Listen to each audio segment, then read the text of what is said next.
saying we are here in the presence of our brothers, disadvantaged youth here at the 540 community, Peace Island. So, brother, tell us a little bit about yourself, who you are, and how you got involved with this whole substance thing. Okay, I'm Mr. P, Cherry SP, CEO for this barrel. Okay. Actually, how I get into this, I was led by some friends. Okay. Some friends that I follow in the community who are not, I feel that I love them the best. Then, unfortunately, I found myself in this condition and in this area. And I will also choose to be the leader for those guys because a leader was born, a leader was not made. And I'm proud to be their leader whatsoever thing happen in terms of sickness, in terms of difficulties. I'm always there for them. Although I don't have the financial support, but the little we have, we always pay attention to them. We see how to put it under control. You see, our boss are here, present those that you see here. One of the more important things that we have lack of here and we are facing here in terms of medication and shelter, these are some of the major things we are lack us in this place. Yes. So, do you people want to remain here? We don't want to remain here at all. We are praying to God and calling on the national government to help in the process so some of us can be transformed in another state so we can be a better person in the community. What are some of the substances you have consumed? Personally now, because as time go by, things are changing. We used to have the dogs, what they call tar, but presently now, people are smoking the thing they call kush. Yeah, which is cost 100 LD Liberian dollars. So you're smoking kush? Yes. And when you smoke it, how do you feel? Like, we got individual differences. They treat people different way. Some people smoke it and make them feel fun, relax, and focus. How do you feel when you smoke it? Like me, if I smoke it, to be honest with you, I feel that I'm nobody in society. So I'm praying to God and also praying to the international community and our local government to help us in the process so we can be transformed. You feel like you are nobody when you smoke it? Exactly. You want to talk to him? For sure. I'm telling the reality. I would like to hear your story, how you got here, because sometimes people can say, oh, they were manipulated by friends, and I want to know how you got here. Like I said previously, I said I was led by the friends that I follow. And how many years now since you've been? Since, to be exact, almost like 10 to 15 years now. Wow. Yes, been there for a long period of time. And how willing are you? How desperate are you? Because I always tell people that change starts from you. Our mother shared her story, and you listen.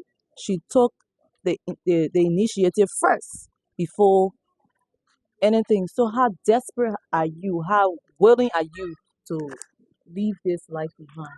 If today, between God and man, if today, if I be opportune to see help, that we say today, you prepare to move, to move to a rehabilitation center, to rehabilitate, to be changed. I'm waiting now, and I'm waiting with my men. We are hopefully prepared to move at any time that is, when we receive any help. Okay, so do you have any trade, any form of trade?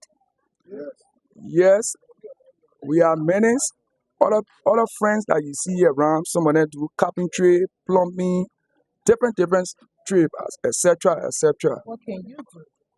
What can you do? During the DDR process, I learned how to do a carpentry, more especially specialized in furniture. Yeah, how to form the cushion chairs and what have you. But a long period of time because of conditions. Sometimes when you go somewhere to apply for a job, people don't want to give you the job because maybe they feel that it's because of your condition, you know about our country. So that's how you see some of us are here, but some of us are waiting to transform our life. We got our children who that they are in school, and all are helping them through the Almighty God. But we are not happy of being here today. Our being here, they have to talk. The only thing I can tell you now is there's a way, there's a mean now. We are waiting to have ourselves transformed in another form that we made us to be a better person in society tomorrow, because society is depend on us. It depends on the guys. You see, young men and young girls are here. They are not happy of being here today because of condition they are here. Even to get When food. you say condition, what kind of condition? When we talk about condition, I first stay about the shelter and health. So they don't have homes, they don't have families. That's Not what at all. the families abandon them. Some families are not abandoned them because of where they find themselves, they don't have the means of going back to their parents because of the shame. Because of the shame. Because your parents born you, they know who you are. As time go by, they see you in another form where you can no longer be like how you were before. So that shame is there for them to go back to them and identify themselves with their family. But it is me for our national government to come and help us. I think we will go back with joy to have and sit with our parents and continue with our life so we can also serve them as a son or daughter. Yes. So what's that one message you want to give to the government, and you think how can the government of Liberia be able to help you from this situation? You did mention about your children, right? So Because you don't want your children to follow the same path. at You all. have been in a situation, you can tell how devastating the situation is for you already.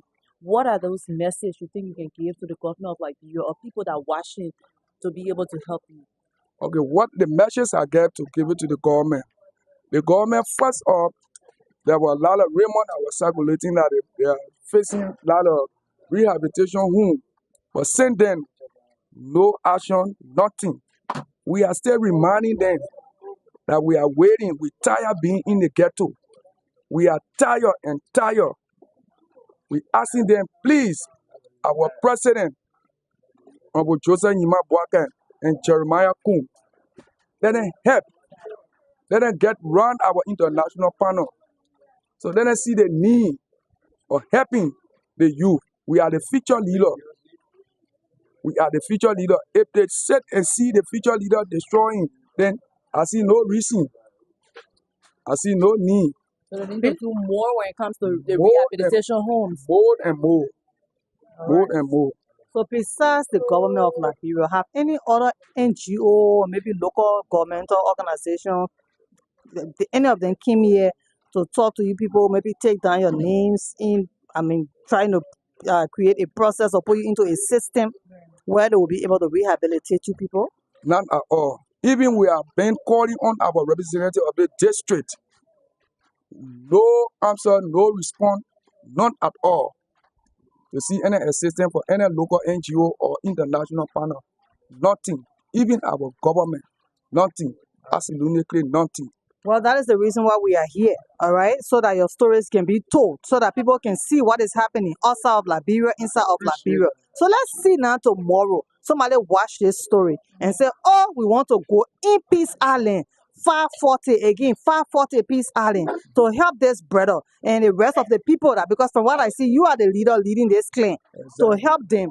If they come, are you sure that every single person here right now will live and get rehabilitated to be put back, incorporated, get back into the society and become not being nuisance? Because that's how they can refer to you. They can call you nuisance. That's why you see some people they go back to their family people, but the family people won't accept them because Exactly. they're not sure that these people are ready. So maybe when they see that rehabilitation center scheme or a group scheme and help the people and talk them out of here and they're doing better, then they can go back to their family. So I want to know now, if these people should come, are you guys willing to, not you could be waiting, but are you sure you can convince all of these guys, these ladies, to completely transform their lives? For sure.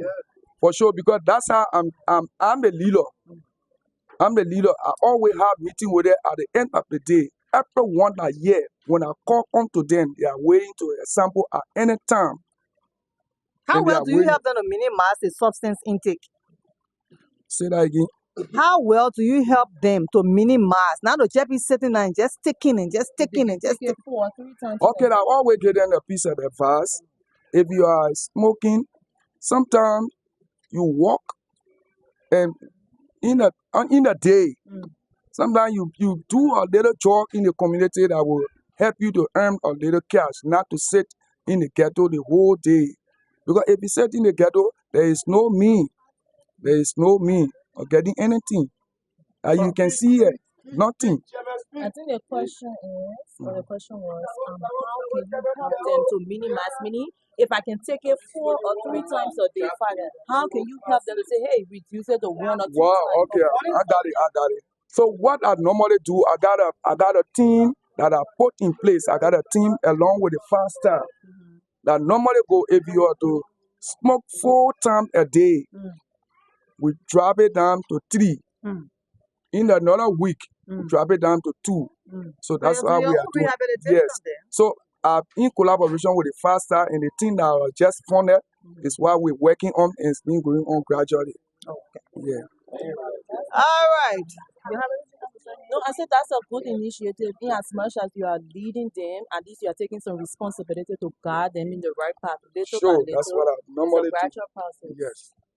All right. So, like we said, we are here at 540 Peace Island. We want to talk to some of the disadvantaged youth, and this is the leader. He has been telling you the help they need. They are asking for government to come on board, help them, rehabilitate them. According to him, this clan, all these guys you are seeing here, and these ladies, he is ready to make sure all of them follow him to rehabilitation center, and they will leave the street, they will leave the ghetto. We are talking about minimizing drugs and drug usage in Liberia. This is how it starts. We try to get to those who sell the drugs. They will never show themselves. But if they don't have people to sell the drugstore, they will definitely don't have business going for them. So, and the people who are victims of the usage of drugs are the ones we are talking to right now.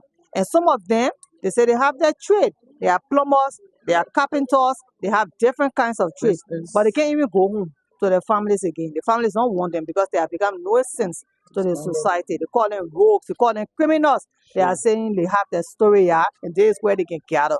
I'm not here alone. I came with a whole team. I have Seku, I have Snotty, and we brought the most beautiful girl in Liberia, Antina Tokpa. She's here also. She left Her Royal Highness to say, oh, I leave it behind and I will come and go, be with my brothers and sisters in the ghettos today and make sure I come not by myself, but we'll make sure that we eat, we'll make sure that we drink water, and she also brought some clothes to put on their bodies. So we'd like to do that one right now. We'd like to start giving the clothes to them to wear before we even talk to 1 or 2 more persons, and then we can leave.